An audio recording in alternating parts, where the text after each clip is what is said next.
Hi, I'm Rachel Miller from Empower Physical Therapy in Downingtown, Pennsylvania, and we're here today just to talk about some Pilates-based equipment exercises that you can do to decrease your lower back pain.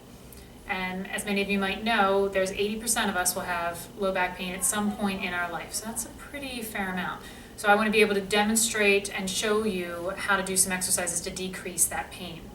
One of the main culprits for lower back pain is a muscle called the psoas muscle.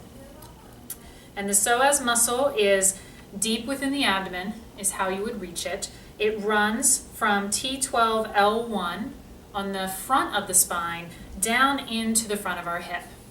And so we can only reach this through the front of our abdomen when we're working with it manually, but it looks a certain way when somebody has tightnesses in this area. So frequently, from a therapy perspective, what I'll see is somebody that has a very tight hip. As soon as they move their leg back, their spine also arches, which is not what we want. So your spine should stay nice and stable, and you should be able to freely move that hip without your back arching at all. So that's one way that I'll look at if somebody's psoas might be tight. This psoas muscle is responsible for either arching the back or bending up the hip.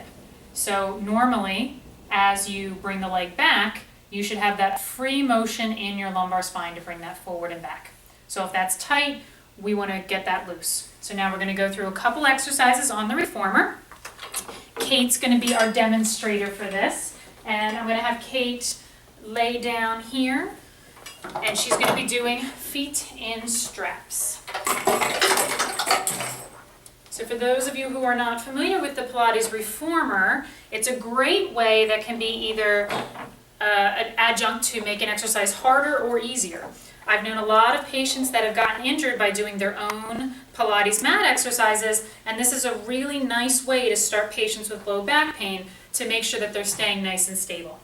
So this is a feet in straps exercise, and what we're going to show is that Kate does have a little bit of tight hamstring, so if she comes all the way up high, her pelvis is going to come off of here. We don't want to see that. So we're going to allow her to keep her legs straight, her pelvis in neutral, and now she's just going to be moving her hips back and forth without moving her spine. So take a deep breath in, Kate, and on the exhale, draw the abdominals in and press the legs away. Good. And only go as far as you can where your abdominals stay nice and tucked, and bring it back up towards the ceiling as far as you can without the pelvis coming off. Good. And back down. Good. And this is a nice exercise because, as I demonstrated before, if that psoas is tight, she's going to move as one unit where the back is going to come off and move with the hip instead of it being a separate motion.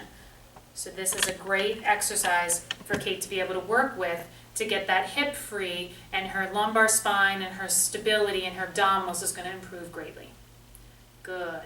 Okay, Kate, now bend your knees, take your legs out of the straps, and we're going to come on up into hands and knees so we can do knee stretch.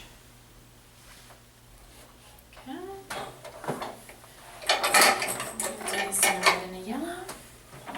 All right, Kate, I want you to get onto your hands and knees. Hands are on the foot bar, feet are against the shoulder rest here, hips are hip distance apart. I want you to sit back towards your heels just a little bit, slightly curl the tailbone under, shoulder blades stay down and back.